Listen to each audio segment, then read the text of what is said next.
What's up? It's your boy Kevin to turn on this motherfucking YouTube shit. Wow, what the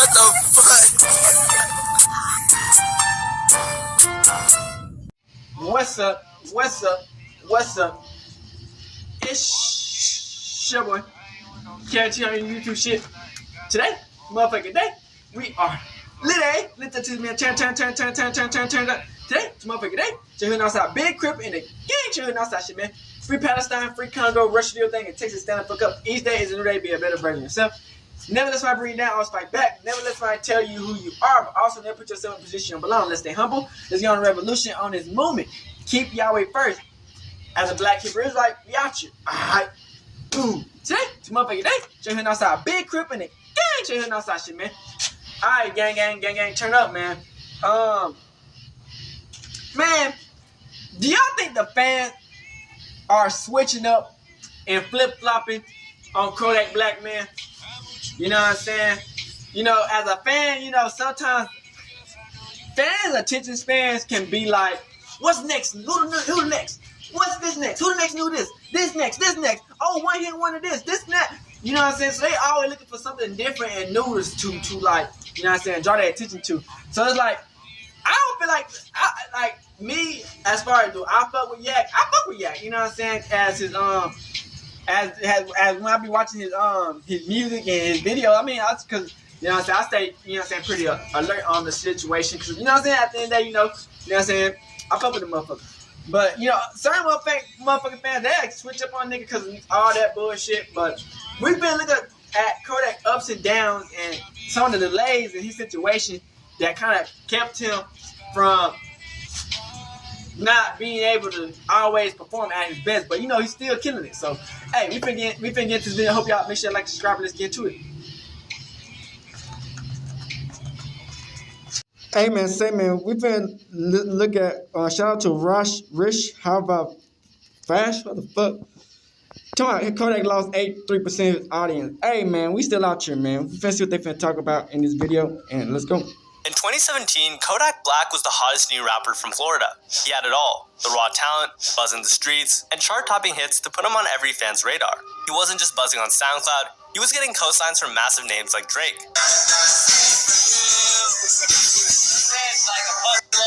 Which should have led to an easy route to becoming hip-hop's next big thing. However, instead of fulfilling his potential, Kodak had other plans and decided to throw it all away. From slowly letting addiction take over his life, I missed it. Nobody notified me. Where nobody notified me. to getting into all sorts of legal trouble. Rapper Kodak Black, he is now sitting in federal custody. The same weekend, he was supposed to perform in Miami Gardens at Rolling Loud. I'm Rashad Bashir, and this is how Kodak Black lost 99% of his fans. So did Kodak learn his lesson and finally stay out of trouble to focus on his rap career? Hey man, we still out here, man. Because shortly after he signed with a major label, he still couldn't keep his act clean, as he was arrested in 2015 for a whole slew of charges, including robbery, assault, and kidnapping. He was allegedly pulled over by the authorities, who found funny grass on him. That's not all. They also realized he drove the car with a suspended license. According to DJ Academics, now apparently, police caught him riding dirty, so he had some on him. He did not have a gun, which is good. Reports say that he forced a couple of individuals into his car without consent, which makes it straight up kidnapping.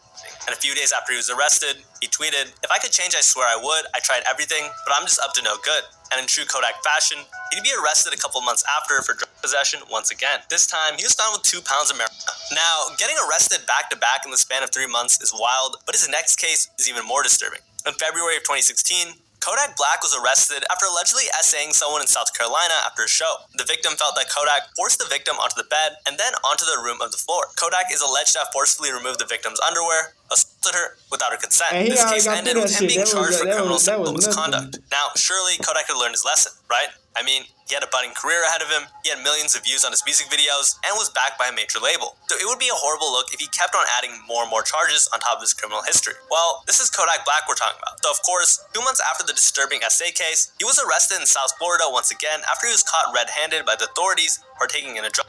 But it wasn't just a random drug deal gone wrong, because once the officers started to approach Kodak's car, he did the worst thing imaginable. You see, instead of surrendering peacefully, he instead revved his engine and started to speed off in an attempt to get away from them. Police followed with their sirens on and said that Kodak refused to pull over and ran a red light while going 60 in a 30-mile-per-hour zone. The chase finally ended after they caught up with him, and they also seized his loaded pistol.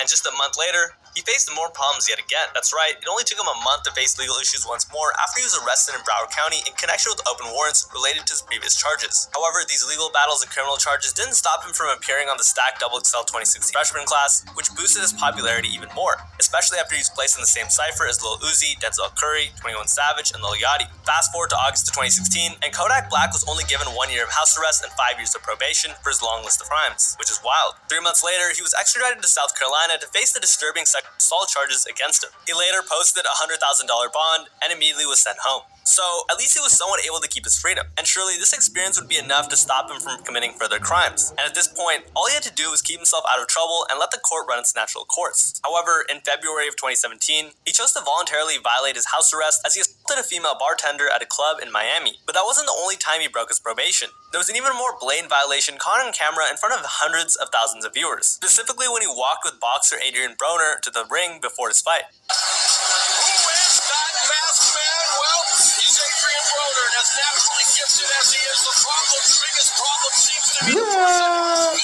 But it wasn't all that. A month later, Kodak finally released his album Painting Pictures, which was his debut album. It was a massive success, selling over 70K in its first week and even landed the #3 spot on the Billboard charts. And to this day, this album is considered one of Kodak Black's best-selling projects of all time. But as large as his success was in the music side of things, his legal issues were not far off. You see, after he released his most successful album to date, Kodak was accused of disrupting an anger management session by grabbing his anger management counselor by the arm after she threatened to call 911 when he refused to leave his session. To make it worse, she reportedly asked him to leave because he was intentionally disrupting the session by burping repeatedly. And just 5 days later, finally, after all those times Kodak violated his house arrest and probation, it caught up with him, as he was found guilty on 5 counts of house arrest violation, with the judge sentencing Kodak to serve a year in prison. But it wasn't all bad, because there was a catch. You see, the judge threw in a deal which stated that if Kodak managed to complete a single life skills course while behind bars, then his sentence would be reduced significantly. So he successfully finished the course and was finally released in June after only serving 100 days. He served 97 days of a 364-day sentence, and that was for violating house arrest. So now he's back on house arrest for another year, and he has to get permission from his probation officer if he wants to travel anywhere for work, even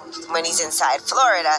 Following his release, Kodak went on to drop the classic First Day Out, capitalizing off the buzz he had with his recent arrest. And it would have been great if he just stayed out of trouble and made sure and got his act right. Once again, this is Kodak Black we're talking about. So something was bound to come up one way or another. And as it turned out, keeping his act together was asking way too much, because right after New Year's in 2018, he was back in the headlines, this time for some wild charges. Prior to that, the only legal battles that he was involved in were issues regarding child support, but that all changed when he went live on Instagram. The police were apparently tipped off that Kodak's live showed himself surrounded with weapons and drugs while having a child on camera. He got arrested by the authorities while he was still on Instagram Live. Yeah, what's up, sir? Your phone's part of the search warrant. You're not going to get your phone back. My phone part of the search warrant? Man, He was then arrested on 8 different charges. So did Kodak learn his lesson this time? Nope. However, Kodak didn't just get into legal trouble, he also got into a number of controversies that made his peers in hip-hop look down on him. You see, that year, Nipsey Hussle passed away, and when he did, the West Coast and the hip-hop world lost an artist who they all looked up to. And while others showered the child and girlfriend that he left behind with condolences and prayers, Kodak had other plans. You see, he wanted to pursue the late rapper's girlfriend, Lauren London, instead. On an Instagram Live, he claimed, Lauren London is she's gonna be out here single. She's gonna be a whole widow out here. I'd be the best man I could be. I'd give her a whole year. She might need a whole year. One of Kodak's friends even told him it was too soon to start saying that. However, Kodak didn't seem to think so as he went on and added, I'm saying this, look. No, she could do 2-3 years, but I just try to be that nice. I try to be like, if you need a friend to holler her, show the scene or you can call me. His shit at Lauren London was too far, and after he received backlash from Nipsey and hip-hop fans alike, Kodak uploaded another video addressing it, and here's what he said. Yeah, I said what I said. You expect her to be single forever? I said give her a year to breathe and cry. Hell yeah, is she a bad? He later added, any one of y'all, if she tried to holler at anybody, y'all ain't finna be like, no, I can't do it because of Nipsey. And as you can imagine, other rappers in the industry did not react kindly to Kodak's blatant disrespect. For example, The Game said this. This shit go for Kodak Black and any other nigga disrespecting my nip name, his legacy, his family. Keep my name out your also mentioned that Kodak shouldn't be mentioning Lauren at all and should have kept his mouth shut. Keep his girl's name out your mouth, nigga. Why the game not going that whack though? Cause this new generation, everything that's going on with Nipsey now. And you could clearly tell how angry the game was at Kodak. And it wasn't just the game who felt some type of way at Kodak's disrespectful comments. T.I. also had a few words to say to him. Hey, Kodak Black, you got a pocket. That shit was crazy. Fix that shit quickly, expeditiously. You got a pocket. He also told him that he needed to get his act together. Nobody else gonna say it. Say it to you, nigga. If I see you, I'm saying it. You got a pocket, nigga. Get your mother stuff together. Another OG, Gilly the Kid, called him out as well. What's wrong with you, man? Listen, he can never compare to Nipsey. That's number one. That's Kodak past Nipsey. Yeah. Kodak past Nipsey. Pretty much. Look at you like you a thorough youngin. Yeah, But while some of these rappers kept it respectful and tried to lecture Kodak from a place of respect, others didn't mince their words and straight up made fun of him. Who is you, cuz? Don't be speaking on my homeboy. You gonna get out here, you stupid boy. Bro, that shit was wild. When the world, when it happened, and the whole world. So how did Kodak Black react after a slew of rappers called him out for disrespecting Lauren London and Nipsey Hussle? Well, he took to Instagram Live again and gave a And look what's going on with apology. Nipsey Hussle and that shit now. Respecting you, Lauren London, in any shape or form, I'm sorry. Even though I didn't. And rest in peace to Dude.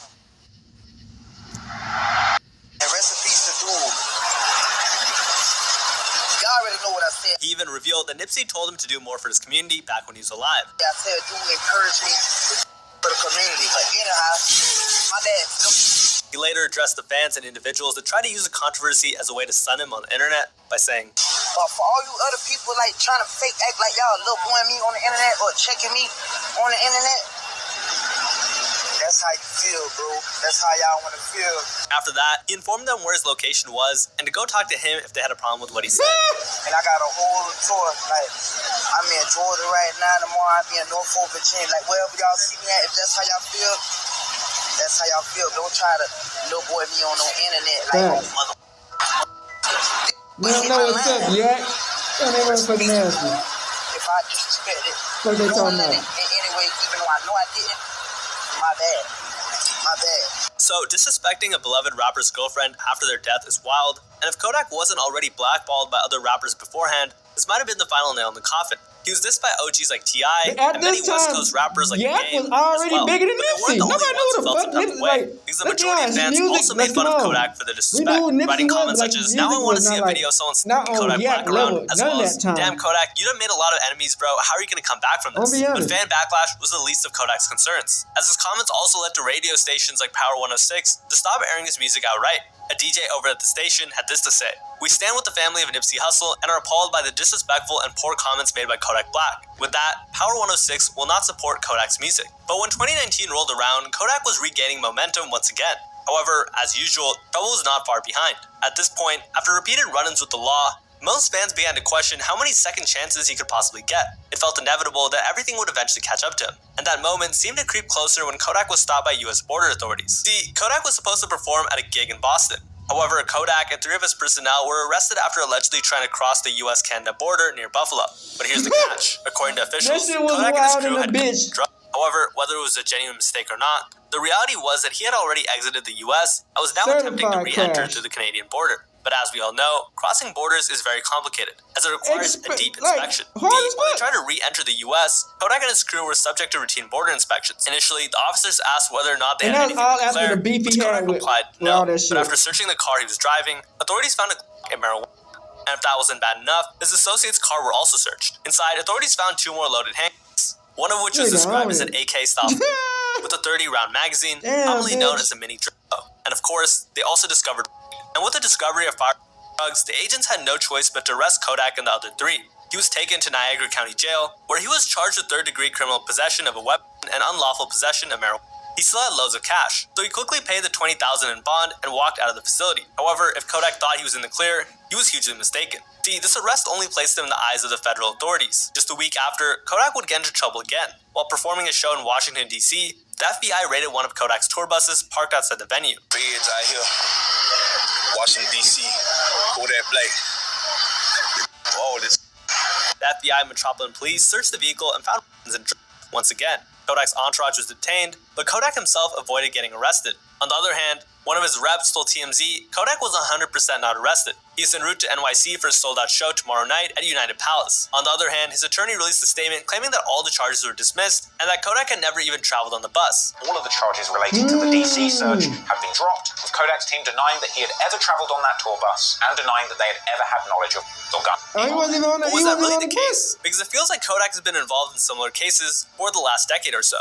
However, even though Kodak's been involved in countless legal battles, it still didn't change the fact that Kodak was starting to take over the world. See, just a year before this whole Canada border arrest situation, Kodak dropped his second studio album, Dying to Live. And this album didn't disappoint. In fact, it debuted at #1 on the Billboard 200. And in just its first week, the album sold about 89,000 units. Kodak was on top of the world. Multiple music festivals were eager to get him to perform. And in 2019, his performance at Rolling Loud Miami was supposed to be another milestone in his career. Unfortunately, the feds had other things in mind. See, just before he was set to take the stage at Rolling Loud in Miami, U.S. Marshals swooped in and took him into custody on state and federal firearm violations. Man, this shit crazy, man. Got yank in the car for no reason, man.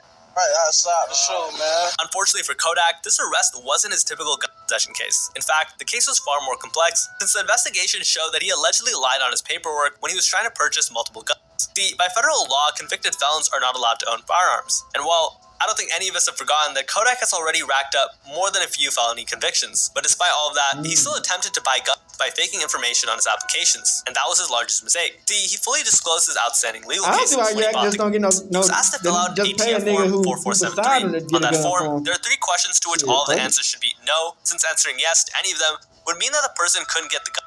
In the form, Kodak was asked, "Are you under indictment or information in any court for a felony or any other crime for which the judge could imprison you for more than a year?" And that first question was enough for Kodak to not be allowed to buy any guns. During that time, Kodak was under indictment in South Carolina for first-degree criminal essay when he allegedly essayed that girl in the hotel room back in 2016. That was the first question. What about the second? Well, according to the form, the second question was, "Have you ever been convicted in any court of felony or any other crime for which the judge could have imprisoned you for more than a year, even if you received a shorter sentence, including probation?" Well, unfortunately for Kodak, the government brought up his extensive past criminal record, especially a 2013 conviction for carjacking and robbery. And for the last question, Kodak needed to answer, "Are you an unlawful user or addicted to marijuana or any depressant, narcotic, or any other controlled substance?" Well, that's already a 3 for 3 miss for Kodak, since he had already had 8 drug arrests and had just recently been busted with marijuana at the Canadian border just a month before. So finally, his past was catching up with him and the legal system wasn't about to cut him any slack. And because of his arrest, his bail was immediately revoked. On top of that, he was even labeled as a danger to the community by the judge, stating, "I think he's a danger to the community because he wants to have access to guns for whatever reason." Initially, Kodak pleaded not guilty, but the indictment against him was damning. Prosecutors had hard evidence that Kodak had lied on official forms while purchasing. And as if lying on federal forms wasn't bad enough, Kodak's case was far more complicated than it seems. The investigators had linked one of the guns that he illegally bought to a shooting in his old neighborhood in the Golden Acres. On the other hand, reports said that the house was targeted and was left riddled with bullets, with children inside. The alleged target was reportedly a rap rival of Kodak's. So how did Kodak get tied to the crime? Well, it looked like Kodak was a little reckless because the very mini Draco pistol he had purchased using false information was found at the scene. And when they found the gun, it looked like it had a live bullet jammed in the chamber, suggesting that it had been fired but malfunctioned mid.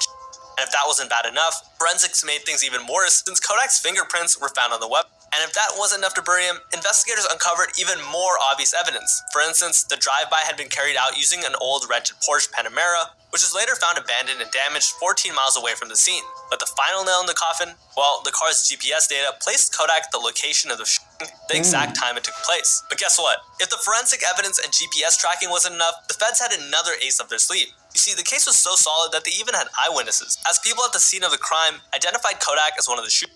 Of course, Kodak's legal team tried their best to poke holes in the allegations, arguing that a gem wasn't enough to prove that the gun had been fired, and claiming they had witnesses who didn't see Kodak at the scene. But unfortunately, the evidence was already piling up. And sure enough, by August of 2019, Kodak had no choice but to change his plea to guilty. The plea deal led to a sentencing in November, where Kodak was hit with 46 months in prison.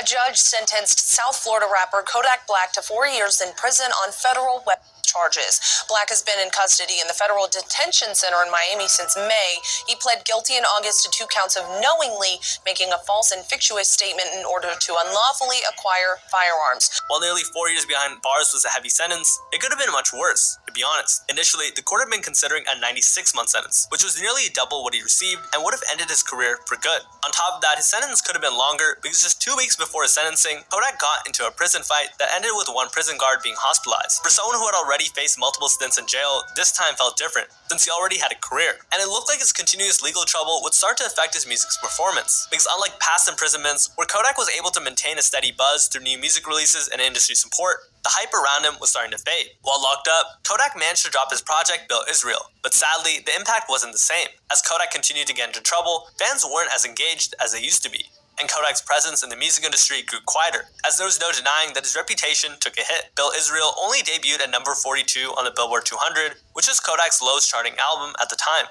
Unfortunately, even fans weren't really feeling this album. For example, one fan said, listening through a couple of songs were okay, but most sucked to me. The first 2 tracks are good, but the rest were pretty bad. And even fans were starting to see that the constant legal trouble was getting in the way of his success. Wish he could stay out of trouble and lock himself in the studio. He has talent instead of just writing trends like most other recent rappers. On the bright side, despite being locked up, at least Kodak still managed to release something. However, it looked like music wasn't the only thing that kept Kodak busy while behind bars. You see, Kodak's time behind bars wasn't just about serving a sentence. It became hell for him as he fought both prison gangs and a drug addiction. One of the darkest revelations came from Cash Money's BG's cellmate, OG Freeze, who served time with Kodak and later exposed that Kodak was hooked on K2. And if you're unfamiliar with K2, K2 is basically a synthetic marijuana alternative known for its unpredictable and dangerous effects. Freeze confirmed that while they were locked up, Kodak had been abusing the drug. He even described Kodak's behavior as erratic to the point where other inmates couldn't ignore his manners. However, substance abuse wasn't the only thing that troubled Kodak while being locked up. You see, prison politics is almost unavoidable, especially in federal prisons like the United States Penitentiary, Big Sandy. In fact, prisoners are forced to follow gang affiliations and territorial rules, according to OG Freeze. It was another thing that he had to face coming out on a penitentiary yard, because in the penitentiary, all the Crips are together, along with the Bloods. So the Crips and Bloods was together. Freeze further explained that in the penitentiary, Crips and Bloods were unified under certain circumstances, and because Kodak had ties to the Crips, his behavior inside the facility had to be addressed. During this particular situation, it's also got to be dealt with or politicked out with the Crips, with him coming on the yard because they together. You see what I'm saying? So he wanted to come on the yard? No. When Kodak first arrived at Big Sandy, he was placed in a 2-week quarantine, a standard process for incoming inmates. So when you come into Big Sandy, the first thing you do is you have to go into a quarantine unit. And you have to stay in quarantine for 2 weeks. They never kill niggas in prison. Because you come from another prison. Especially if you're famous. Did you make that appointment? They'll shank you so fucking quick, nigga. But instead of stepping onto the yard after quarantine, he made a huge mistake in checking himself into protective custody. For you to go PC under these conditions, when you already is down there, the whole compound is locked down. You ain't even facing nobody. In the federal system, when someone chooses PC, but that's where Tory Lanez, I heard, officers have to escort the inmate across the compound, and in a high-profile case like Kodak's, word spreads quickly. Other inmates watch from their doors, according to Freeze. Pass everybody along the walk to walk you to the chute. So when they say secure the compound, everybody's going to come to the door. They looking out the window. See, Kodak choosing PC only made him a target for the prisoners inside. Yeah. Oh shit, that's better. That's because PC, people go inside PC, you're not even part of PC. This is the type of buzz you're going to get around the prison. This decision raised a lot of eyebrows and only fueled speculations as to why he chose PC over general population. He tried to argue that the facility didn't have a drug problem. He had a conscious decision on his own to check himself in. So he made a conscious to call his mother and be like, they don't have a drug program here. They putting their hands on me. You feel what I'm saying? This type of situation. However, Freeze argued that there was one since he was actually a part of it. So that's why I see it, the detailed part as far as they had a drug program. Big saying I taught the drug program. I taught it. So why was Kodak trying to isolate himself? Well, according to Freeze, it might have been the substance abuse. I can't speak as far as what his mind frame was at the time because he wasn't in his mind frame because, like I said, he was kirking out on the so he wasn't himself. You see, Kodak's deteriorating mental state wasn't just about prison stress, but also in addition to his addiction to K2. The effects of K2 were extreme and dangerous, and Kodak reportedly experienced violent episodes, nausea, and hallucinations. At times, he would even make animal noises. When you say cooking out on the K2, what's that? Like when you start having episodes throwing up, you getting violent, You barking like a dog. You making animals. Damn, that's what happened. You locking up. That's what happened. That video we clear on that the the drug street. could fry people's brains due to the different chemicals present in it. Because a lot of that Nigga, stuff, I smoked some drugs in jail one time, nigga. When you smoke the chemical, nothing happened people to have me. a different reaction. But I'm not finna smoke in jail like that. So Kodak might need to sober up a bit. It became clear that Kodak's career was in serious trouble. At this point, it might have been too late, and the only thing that could save him would be a miracle. And that miracle came from Donald Trump. See, in his final moments of presidency, he granted Kodak a pardon. Back in January of 2021, when Kodak Black was still deep into his federal sentence, Donald Trump made the surprising move to pardon 74 people, including Kodak Black. While presidential pardons are rare in general, they're even rarer for high-profile rappers with a long history of legal issues. In fact, Kodak wasn't the only rapper who was pardoned. In the list, it also included Lil Wayne for federal weapon charges. And while most rap fans were confused why Kodak Black was being pardoned after all of his heinous crimes, Donald Trump's press team justified the pardon by mentioning Kodak's past charitable donations. They used it as proof that the rapper was deserving of a second chance. According to the White House, Black is a prominent artist and a community leader. He has committed to supporting a variety of charitable efforts, such as providing educational resources to students and families of fallen law enforcement officers and the underprivileged. On top of that, Kodak has also paid for the notebooks of school children, providing funding and supplies to daycare centers, provided food for the hungry, and annually provides for underprivileged children during Christmas. However, the timing of the pardon, coming at the very end of Trump's presidency, only fueled speculation about his motives. But while the federal case was behind him and he was free, his legal trouble was far from over. You see, even though Trump's pardon wiped out Kodak's federal charges, it didn't save him from a South Carolina SA charge. But why is that? Well, that's because presidential clemency only applies to federal and not state charges. That's why Kodak wasn't out of the woods yet. See, South Carolina was waiting for his release, and according to the prosecutor, he was very optimistic about his plan to aggressively pursue his case. Eventually, Kodak took a plea deal 2 months after his pardon. Luckily for him, he pleaded guilty of a lesser charge, and even though he might have avoided jail time, he was still sentenced to 18 months of probation. Kodak would eventually talk about Donald Trump's pardon when he appeared as a guest on the Full Send podcast. I don't know how much you could talk about it, but to me, that is like the biggest flex to get pardoned by the president. Like, how did that come about? According to him, it felt like Trump really cared about him since he even gave him code names. To making sure, like, I was getting up out of there safe, you know, and calling me the eagle. Like, the eagle has landed, man, the package. I'm glad he party on, yeah. Call me the eagle of the package, yeah. Like, the eagle has landed, man. However, he was still confused how the pardon happened. Word while you were there and saying, hey, Trump wants to pardon you, or is that like, how did that process work? But hey, at least now that Kodak's prior legal issues were behind him, he could sober up, become healthy, and hopefully get his career back on track. However, instead of doing that, Kodak fell into a deeper hole and got even more addicted to substances. For instance, during his time with Zias and B. Lou, Kodak looked noticeably high. See, Kodak was supposed to do a video for the duo to react to his new music video for Super Gumma. The moment the video started, Kodak was seen vibing. I really didn't know back then, but right now I'm totally sure. Baby, I know I'm your friend, but I wanna be much more. Oh, why? But you could already tell that something was wrong since even the host couldn't understand what he was saying. What it do? What's good, YouTube? It's your boy Zias. Hey, Lou. Got my boy Yak in the building, man. Tired as fuck. Nah, tired. That's what I say. Oh. So was he just tired, or what was he really talking about? Because his explanation didn't really help either. Okay. Like tired, like they dead. And they dead like flies. Flies everywhere. Okay, they dead. On the other hand, you kind of want to feel bad for B. Lou, since he was a really big Kodak fan. I ain't gonna lie, I gotta start it out though. Before we start this video, this is a legendary motherfucking link up right here. I ain't gonna lie, cuz.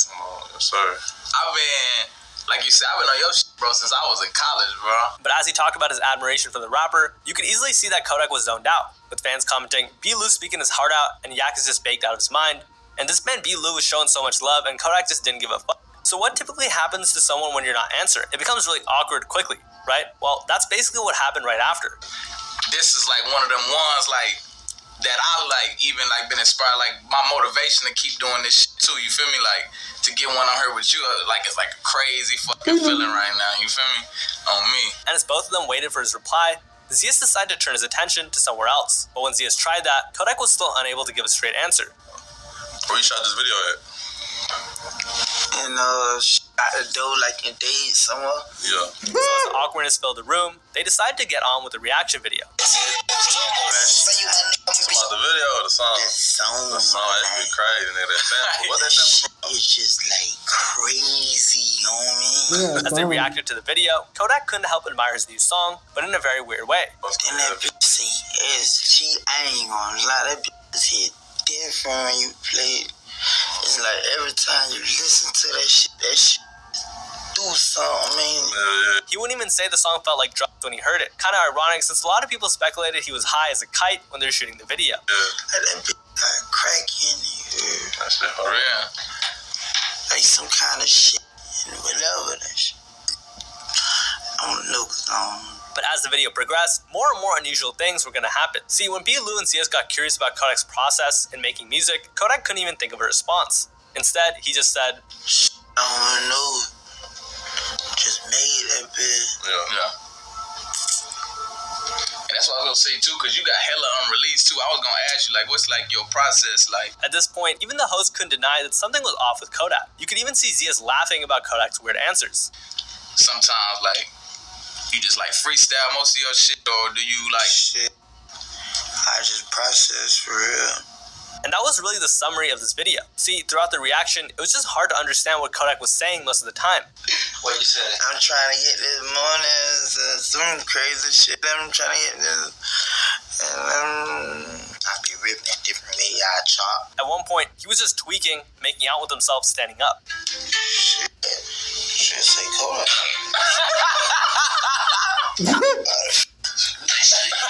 But the most ridiculous part, Kodak claiming that he was acting mature in this video. I'm more poised, you know? I'm more poised, like... You feel more mature? Yeah, I'm more mature. Yeah. Like, I was being mature, like, I couldn't have got here for no reason. He claimed that he had more self-control. But, been through a lot by this time.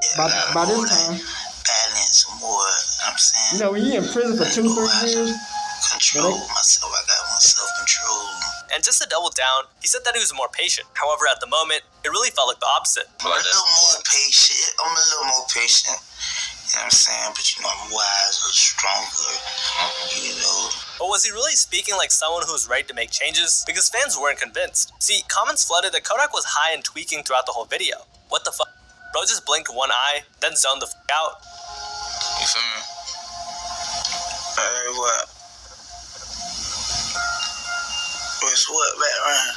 And while some found it funny, others were really concerned about Kodak's health, commenting, "This man is not okay. Sad to see Kodak like this. I hope we don't lose another legend to this type of stuff. Praying for him." Now, this reaction wasn't the first time Kodak had been caught looking high on camera, and sadly, it wouldn't be the last. But it was one of those moments that made it painfully obvious why so many people in the industry had started distancing themselves from him. But anyways, as 2022 rolled around, Kodak had just come off releasing his song Super Gremlin, which we just saw him react to. And despite him not being in the best spot career-wise, the song actually took off, becoming his biggest hit in years, meaning things were looking up for Kodak. However, on New Year's Day 2002, Kodak was arrested again, but this time, it wasn't the typical legal trouble most people expected. Instead, it was a kind of misunderstanding. See, Kodak was back in Florida for New Year's when he was arrested for a misdemeanor trespassing charge. However, according to his lawyer, the entire situation was a big mistake.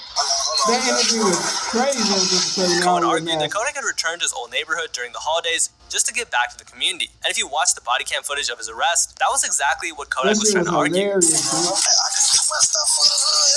Bro, you saw it to me, dog. Bro, I just came through for New Year's. You got any work? I ain't got nothing on me, sir. I ain't got nothing on me, man. He was reportedly paying off credit card debt for 5 families and spending time with old friends. But while he was there, probably chilling, police suddenly showed up and arrested him, claiming that he was violating a cease and desist letter issued by the local housing authority. But with all this happening, Kodak was lucky that the officer really messed with him. Listen, look, I got no beef for you. They just don't want you there. I understand, and that bro, I know that you do a lot of shit for the hood. I have seen you there. Welcome to Turo. I know, bro. But even if the officer didn't want to arrest him, he still had no choice. But that's not up to me. The association sent an email to my boss saying that they don't want you there, bro. And you know that's not up to me. And I understand that you do a lot of shit. I have seen it. The TV, no, Unfortunately, Kodak would eventually be free of all charges. But sadly, the trespassing arrest wasn't the only issue Kodak faced in 2022. The following month, Kodak was caught up in an even more dangerous situation, and this time, he almost paid his life for it. See, when the LA Rams won the Super Bowl that year, Kodak was seen having fun at a high-profile Super Bowl after party in West Hollywood. The event was packed, and it made sense, since Justin Bieber was the one who hosted the party. On top of that, celebrities like Drake, Khloe Kardashian, and Tobey Maguire were also present at the party. However, the real action happened outside. See, everything took a dark turn when a fight broke out just outside the venue. According to TMZ footage, Kodak had been posing for pictures with fans when suddenly people started throwing punches left and right. Oh shit, what? However, that's Justin Bieber shit. And when the scuffle escalated into gunshots. That shit was wild, bitch. LAPD later confirmed that 4 men had been shot, with 2 being rushed to the hospital by ambulance. And sadly, Kodak was one of the victims. Luckily for him, though, he survived since he was only shot in the leg. His lawyer later explained that the situation had started with an unwarranted attack on one of Kodak's crew, saying there was an unprovoked attack on an individual Kodak was with. When security and Kodak came to his aid, several shots were fired at them by an unidentified assailant. Luckily, this was all caught on video. Kodak was struck in the leg. It wasn't life-threatening. He will make a full recovery and is in stable condition. And his lawyer was right. He was extremely lucky that night, since we all know how these kinds of fights can end, as this was exactly how his fellow rapper, King Von, lost his life. At one moment, they were partying, the next second, you're out there lying on the ground. But despite being shot, Kodak wasn't about to let the situation shake him. Instead, just a few days after the shootout, Kodak hopped on Instagram Live, shirtless and flashing cash. In Kodak's head, that was part of living the chosen lifestyle. Quarterbacks get sacked too, you hear me? Nigga, man, listen, bro. They done pop on him. It's not playing. See, throughout the video, Kodak didn't really seem to be bothered about getting shot. In fact, he'd even encouraged celebrating the incident. Whatever, niggas take they lick, nobody want that shit. Nah, whatever. You hear me? But at the end of the day, they ain't hiding this shit. That's what it is. Screenshot it, be happy about it, whatever. Hooray. It could have easily led Kodak down an even darker fate. But as if getting shot wasn't bad enough, the aftermath of the incident created another long-term problem for Kodak. See, to deal with the pain from the gunshot wound, Kodak's doctors prescribed him Percocets. And with the information I just gave you, it really isn't hard to predict what's going to happen next. You see, prescribing Percocet wasn't unusual. Many people who suffer serious injuries are given opiates for pain management. But for Kodak, getting prescribed this type of drug was a risky move. We all know that Kodak was already struggling with drug abuse in the past few years, but now he had a legitimate reason to take these powerful painkillers. And over time, this would contribute to Kodak's bigger battle with his addiction, because unfortunately, he would continue to deal with this in the years that followed. You see, Kodak's legal troubles continued when he was arrested again, but this time on serious drug charges. The rapper was pulled over in Florida when the Florida Highway Patrol noticed his SUV had an expired registration. However, once they approached the officers claimed that they smelled marijuana. And unfortunately, this gave them probable cause to search his car. What they found inside only made things worse, since they not only discovered nearly $75,000 in cash, but they also found a bag containing 31 oxy pills. And with no prescription for the pills, Kodak was immediately taken into custody and booked at Broward County Jail. Fortunately, he was able to make bond and pay $75,000. But despite these new legal issues added to his rap sheet, Kodak was surprisingly making a comeback. See, back in February of that year, when Kodak released his Back for Everything album, it debuted at number 2 on Billboard. Not only that, this album went gold in 7 months, and it was his 4th top 10 album on the chart. And just months after his arrest, Kodak dropped Cutthroat Bill Volume 1. And just to prove that all these issues didn't really affect him, this album debuted at number 8, selling 43K in its first week. And best of all, fans were loving this release. Best project he's dropped since he's been released from prison. However, fans were also starting to notice Kodak's problems. I know Kodak will always get overlooked because of legal issues or whatever trouble he's gotten into, but he has been one of the most consistent rappers of recent time. Crazy how he's only been big since 2015. But it really wasn't just legal issues that were stifling Kodak. Ever since the beginning of his career, Kodak had an issue with substance abuse. But as his career went on, it only got worse and worse. And by 2023, Kodak was starting to regularly abuse harder substances. And guess what? The courts knew that. So one of Kodak's pretrial release conditions following his drug charges was to attend random drug screenings and test negative. So when Kodak failed to show up for a drug test on February 3rd of 2023, only for him to test positive 5 days later, the judge issued a warrant of arrest for Kodak for violating his pretrial release terms. Kodak surrendered willingly, but when the time came for him to face the judge, he insisted that him testing positive for fentanyl was a result of a mix-up, which the lab technician admitted could have been possible. This is so much. What is this? Unjust and not right about the situation. Are they all giving samples at the same time in some secret room where you're not keeping an eye on them? No, the 2 gentlemen was in a room together and they placed a cup on the ground at the same time. and that caused a little confusion. So, to clear matters up, the judge then suggested having Kodak's hair tested for traces of use on that day, which Kodak refused. If Kodak did follow his condition to avoid any form of substances, why would he ever refuse to be tested for drugs again? Could it be because the tests were right? Well, thankfully for him, it didn't matter much. It would be the best way to go forward is to allow him into a treatment facility, allow him to remain out on pretrial. As a result of this, Kodak was ordered to attend rehab for 30 days, which is much better than being imprisoned for God knows how long. On top of that, he was also able to remain free until March 7th so he could perform at Rolling Loud in California. So to say that Kodak was given a slap on the wrist for breaking his pretrial release terms would be a massive understatement. So once again, considering how much leeway Kodak was given for breaking his release conditions, you'd think that his time in rehab would open his eyes and motivate him to get clean. Unfortunately, Kodak didn't get better at all. And this became very evident when he joined DJ Effin and Nori for a Drink Champs interview. In the interview, not only did Kodak talk about the part in his song Super Gremlin where he essentially admitted to taking fentanyl. When I was in the studio and I was just going off, right? And then like the first bar that came to my mind, like when it came to that part, I knew perfect that I still ate because I'm gremlin. But he also looked like he was just super out of it throughout the whole interview. Now, while Kodak has always had a heavy South Floridian accent, there was more to Kodak's whole demeanor here that makes him less coherent. He slurred a lot, he shut up quite a few times, and it was insanely obvious that he was high off more than just weed during his interview. Sonny, what you call it? That's they posted a look you that way in line and shit. What you call it? Or some type of time like. Compare Kodak's manner of speaking in this interview to, say, an interview he did way back in 2018, and you can see a stark difference. Some people probably just listen to it, don't listen to the words and stuff, because I be noticing like the songs that I really drop, it really be for the streets and deep, right? But like, them type of songs don't hit the radio. So following his controversial appearance on the podcast, many of Kodak's fans expressed concerns for him. My heart hurts to see Kodak in this condition. God please heal him and make tomorrow bright for him. And others commented on how his speech was vastly different from before, realizing that his substance use was an obvious part of this change, saying, I saw him on Breakfast Club some years ago and I understood him much better then. Now you barely understand what he's saying. I even understand him better when he's rapping. The part of his accent is persona, but the other part is drug. Get this young man some help. Even the hip-hop community couldn't help but feel for Kodak, with Joe Budden saying what everyone was thinking about how he looked and seemed during the interview. Kodak Black looked like pure shit on Drink Champs. And he looked like shit when he was wiggling around on the floor talking to himself in the dark when his man was taping him. Didn't look the greatest when he dodged that bullet from 2 feet away that we all watched. Joe even said that he's been concerned for Kodak's well-being for quite some time now and admitted to being a fan. The internet pick funny times to be concerned about people. I've been concerned about him for the last year. A couple years. Yeah, I mean, I'm trying to be nice because fire. Watching him descend further into oblivion because of an addiction must have been tough to watch, especially considering his Drink Champs appearance wasn't the only time people saw how bad his condition was at the time. Now, musically speaking, 2023 was a decent year for Kodak. He released not one, but 2 charting studio albums, and while they weren't as successful as his early releases, they gained enough traction to keep Kodak musically relevant. However, in his personal life, especially where his addiction was concerned, Kodak was getting worse and worse. Remember when Joe Budden mentioned a video of Kodak wiggling around on the floor, talking to himself in the dark? This is the video he was talking about. Yeah, medium prisons, low prisons, minimum camps and all that shit. I ain't been to a pen, some sugar dick. I don't even know about this. So when you say you know about it, still you say you know about this, nigga.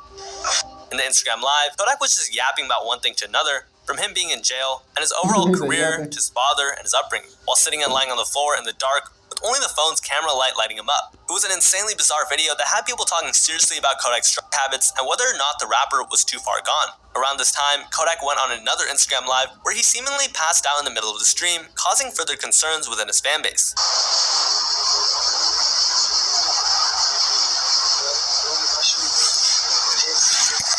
Part of this concern was due to the fact that the drugs Kodak was addicted to were the same that took the lives of rappers such as Lil Peep and Mac Miller, and this concern grew even further when a video of Kodak being wheeled into the hospital was uploaded to TikTok, with the uploader writing the caption, "Y'all pray for Yak, #OD. It's unknown whether the reason for Kodak's hospitalization was because he overdosed, as the only hint of that was the hashtag of the caption of the video, as after Kodak got out of the hospital, neither he nor his team made any comments about his hospitalization, leaving many to wonder what exactly happened to him. And while things were bad for Kodak in 2023, things would only get worse in 2024. Although the year started out strong for him, With his drug possession charge from 2022 getting dismissed, his addiction also ramped up, and at one point, things got so bad for Kodak because he, by his own admission, was popping about 100 pills a day, an amount that could have easily ended him if he kept it up. By the way, he definitely exaggerated when he said 100, but it was pretty clear he was taking a lot. And Kodak shared this information to fans in a candid moment during a performance in Los Angeles, saying, "But when I was at my stage, I was chewing like, bruh, I swear to God, and my guys will vouch, I was chewing 100 perks a day, man. Average like 40.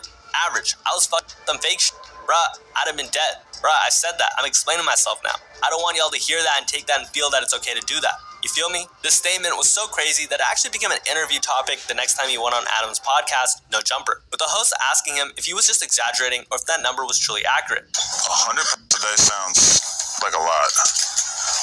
You was exaggerating when you said 100 or you was for real, like on 100 a day? How you weave off of it? How you tell you. And you could tell this topic was a very sensitive matter for Kodak, because when Adam kept bringing up Kodak's addiction, he got somewhat hostile towards him. I ain't came up here for you to like be playing detective. I'm not trying to play detective. Okay, yeah. I was just figured I would bring that up since we've talked about that so many times. I figured you might want to set the record straight. I ain't trying to exploit your bush. Kodak got so heated that he even went as far to bring up Adam's wife into the conversation here. Thankfully, one of Kodak's friends diffused the situation here by making a little joke, which removed the tension that was building up in the room until that point. I ain't even came up with talking about your wife and that because I don't know it and I don't know you, family. You a fan? We got the mold of her vagina right there. You ever seen one of those before? Yeah. It was just such an out-of-pocket thing to say, but it was enough to get Kodak smiling again, and made Adam finally ask Kodak questions outside of his addiction. Outside of interviews, though, Kodak had done his best to reassure his fans that he was making an effort to get clean. On April of 2024, Kodak hopped on Instagram Live to tell his fans that, although he wasn't completely sober, he was happier overall and he was proud of his progress. I remember a point in my life when I was chewing a lot of perks. Girl, I'm proud of myself. I've never been as happy in my life, bro. Not only that, Kodak also insisted that he hadn't touched a single pill since exiting rehab. I ain't even gonna say I'm anti-perk. Like, I never took a perk since I've been home. But, bro, my dose is so low that I can't believe it myself. Man, I'm telling y'all, bro. Considering by his own admittance that he was staying around 100 per day, this was a major positive change for him. He even looked healthier in that live than he had ever looked in a while. I wish he would get sober, shit, man. If I do get sober, I'll call my doctor right now. However, for someone like Kodak, who'd been using substances as a crutch for a long time, attaining sobriety was easier said than done, which made the doubts and questions of the state of him being sober somewhat warranted. In fact, in July of 2024, 3 months after telling fans on Instagram that he was proud of his progress, Kodak acknowledged the complexities of staying sober. That said, only later that month, he was back to his usual antics, and instead of talking about how proud he was of his sobriety efforts, he changed his tone and started downplaying his drug use once again. Healthy these days, man. See your voice just been at come environment. That's I'm still like be chilling and shit, but I'm finna glitch right quick. I ain't even know nothing yet. It's just me. It's just me.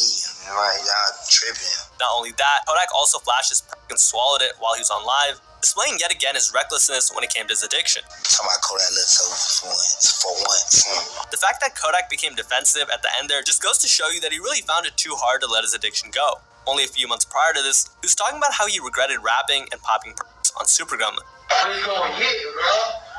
It's sad though, bro. I'm like, that shit go ball came to mind so quick. I'm like, damn, I don't want to say this shit. But I know this gonna do it, alright?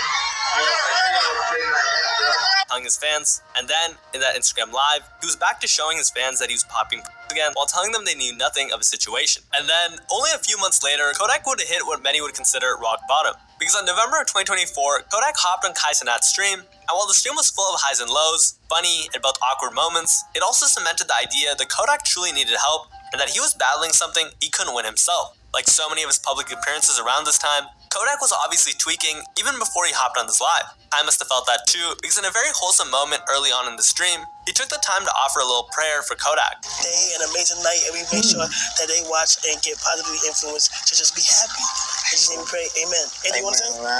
Hallelujah, bro. But then, after that, Kodak just started tweaking even more. From not being able to play videos on his phone properly, He's gonna spending the whole year at that bitch. straight up doing some of the most hilarious freestyles Kai Cenat has ever heard while acting extremely strange.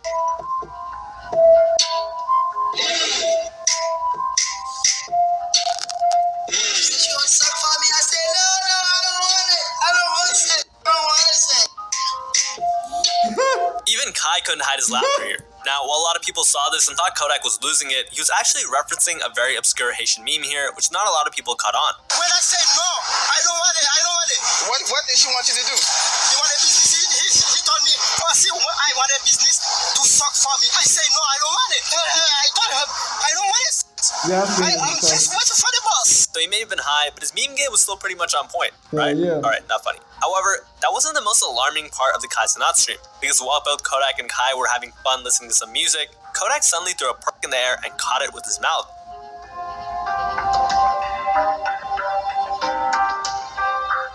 And when Kai asked Kodak what he put in his mouth, he just said this. Reliant is the home of free electricity. He just said this. Nigga, challenge as fuck to do that whole part. And Kai looked pretty concerned here because showing substance use on Twitch can result in the ban, which meant Kodak was jeopardizing Kai's entire livelihood with that one stint.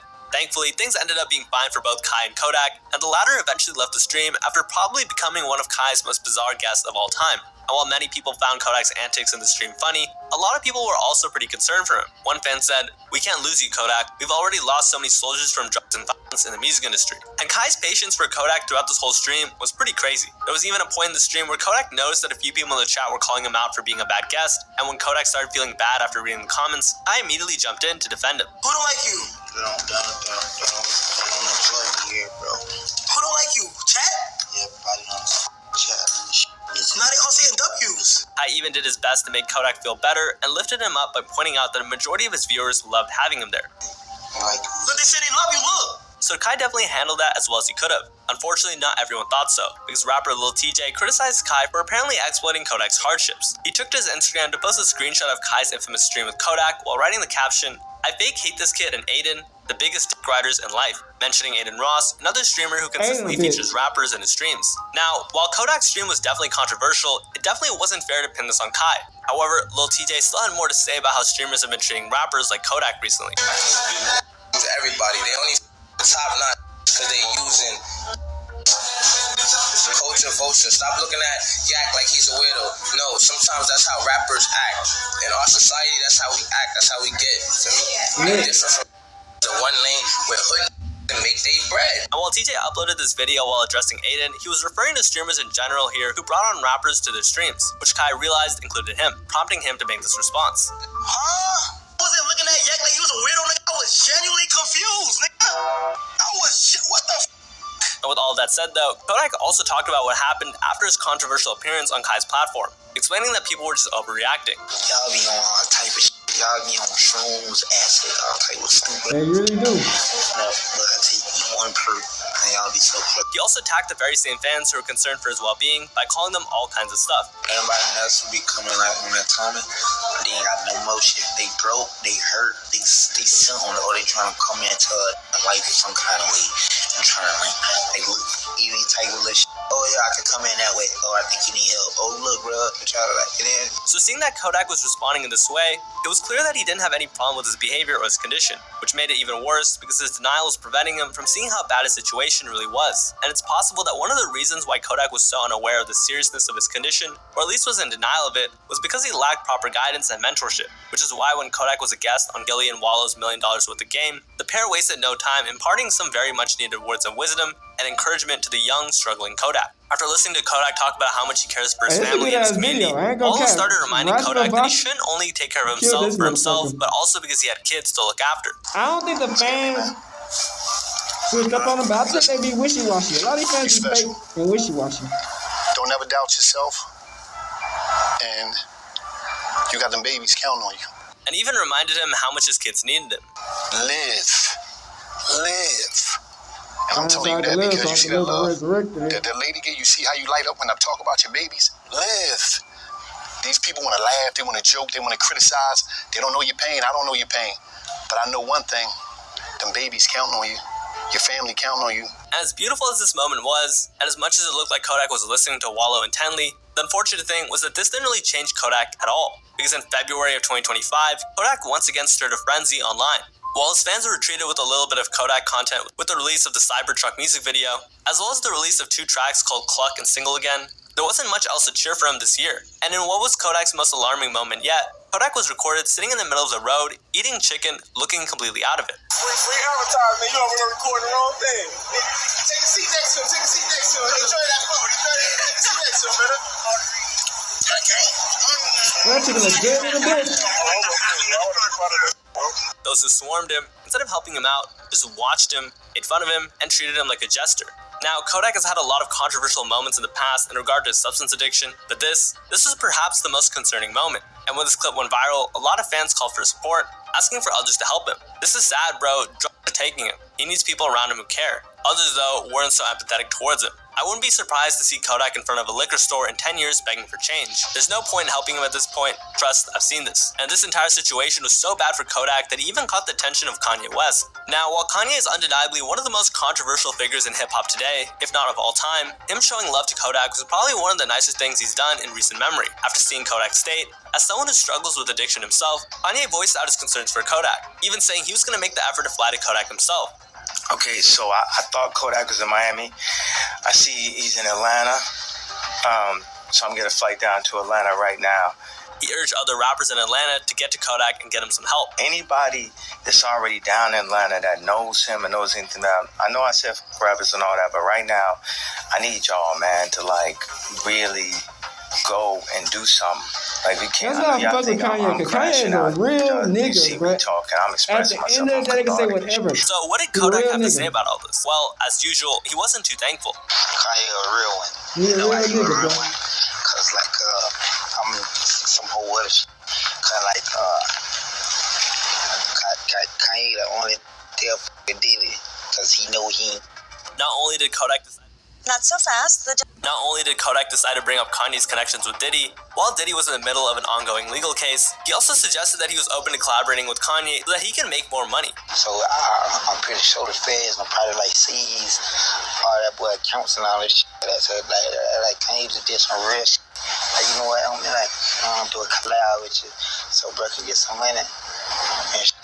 Now, maybe Kodak meant well here, or maybe he wanted to do Kanye a favor, but Kodak's response to Kanye's sincere lending hand was somewhat nonchalant and even playful. It was almost as if he didn't need Kanye's help, and maybe he didn't, because even after all of this, Kodak hasn't changed. Truth be told, anyone could lend their helping hand to Kodak, from Gilly and Wallow to Kanye to his biggest fans, but none of it was worth anything because Kodak himself was unwilling to change. At this point, Kodak was even telling his fans that he didn't need to be sober because he was too young to have something happen to him. I love when Kodak's sober. I ain't sober. I look sober. I know it's sober, man. For what? For what? Look at all this money. Look at all this cash. Fuck sober, what? Too young to die sober. And that's obviously not the worst mindset. And you see, Kodak hasn't just been concerning hip-hop fans anymore. Other fan bases have chimed in on his condition as well, such as when Kodak appeared high while attending a Ravens game. In a video showing Kodak speaking to some fans after a Ravens game went viral, Kodak could be seen looking incredibly fried, wide-eyed, and unblinking, leaving a lot of NFL fans feeling very concerned for Kodak. Hey Kodak, what you gotta say about the Ravens, big man? Hey, what about that boy LJ, man? What you gotta tell the fly about that boy LJ, man? Yeah! That boy Yak in the city. Yeah, Yak in the city. I live out here. That said, the caption that was posted along with this video read, "Trending, NFL fans are worried for rapper Kodak Black's health as he appeared off while showing love to star quarterback Lamar Jackson and the Ravens." But at one point, it looked like Kodak was remorseful about how his addiction had affected the people around him. In a particularly vulnerable state, Kodak offered his apologies to the people around him while speaking with DJ Academics. Honestly, like, I'm sorry to everybody. I'm sorry to the people who I heard it. No, he fuck with Yak. He just, we know he go through a lot. Understand me. Yeah, I'm sorry. That's a fact. I'm sorry if you just don't like me. You know what I'm saying? I'm sorry, and I'm sorry. And I'm sorry to everybody that I've wronged. And I'm so sorry to all the times I made my mom cry. Unfortunately, that feeling of remorse soon faded. Other people too, right? Other people, they don't know how to let time do its thing. Hey, bro, like let time do its shit, bro. bro. Time is the best. What you call it? Whether it's gonna heal or whatever the fuck is But time do get a lot of time to think. You gotta be patient. Love is patient. Love is kind. You know, like I'm saying, it makes absolutely zero sense. No sense at all for a motherfucker to try to approach the situation with any type of aggression. As he then went on to say that everyone was just waiting for him to pass on. The whole world on fucking drugs. Everybody on drugs. Your mammy on drugs. Your bitch on drugs. Everybody dope. You know what I mean? The whole world. Man, that nigga walking on him. Everybody getting high while we waiting to die. While we just down here waiting on when the fuck gonna die, right? Considering Kodak's state of mind while he was making this video, it's incredibly sad to know that it seemed like he's just given up and has made no effort whatsoever to get better. And what's worse is that his fans have started to realize that Kodak's addiction is way worse than what we've already seen, which is a disturbing thing to think about. Because according to his biggest fans, Kodak is addicted to way more than just pills. Kodak is clearly on meth too. That eyes bugging out of his head jaw all over the place. So, do you think Kodak can hit a second prime, or is he too far gone? If you have an EBT... Alright, we back. So like I said, man, you know, me as a person has looking at on how like the music industry is and you know what I'm saying, the internet. And sometimes the internet can be like I said, it's very wishy-washy. You know what I'm saying? Fans are peculiar type of people. You know what I'm saying? Crip. They up one day, the next day they down. But as I started realizing, you know, people got their own lives. You know what I'm saying? And like, people do get injured. People do die. People do have people that go to hospital. People do get homeless. People do get sick. A lot of shit can happen.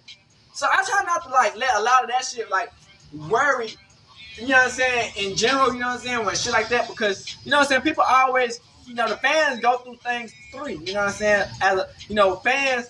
You know, they live their own life. They want to be the next ones up and shit. So, you know what I'm saying? I feel like the fans, sometimes they want to be involved all the time, but it's like, you know, they have their own lives to live. You know what I'm saying? I feel like Yak, he continued to keep on going hard about it. You know what I'm saying? I don't want him to stress too much on it because, you know what I'm saying? Shit, you know, we all go through things. People go to jail. You know, people go to prison. You know, a lot of people go to prison. A lot of people get shot, killed. You know what I'm saying? So, it's like, fans go through their own life. You know what I'm saying? So, you know, but the support that, you know what I'm saying, we get through everybody, that's just, you know what I'm saying, lit. You know what I'm saying? I guess, you know, a lot of celebrities just don't want their fans to not forget about them. You know what I'm saying? Because a lot of celebrities don't forget about, you know what I'm saying, the fans. You know what I'm saying? Because, you know, at the end of the day, it's like family. You know what I'm saying? So, Crip, I feel like, man, Yak is doing good. You know, he just got to keep on pushing out and promote new music, you know what I'm saying? Because, you know what I'm saying, sometimes, you know, it can get lackadaisical or like, you know what I'm saying, mundane, but you know what I'm saying, Crip, you gotta get lit sometimes, turn up in this bit, you know what I'm saying? So I feel like, yeah, just gotta keep on going. Hey, hope y'all enjoy the video. We out the bitch hood and outside, big Crip. Gang. Hey, Dad, you know, dog, when we link up, dog, this shit be legendary. Even though this is instrumental, you the engineer on it, so Kodak everywhere.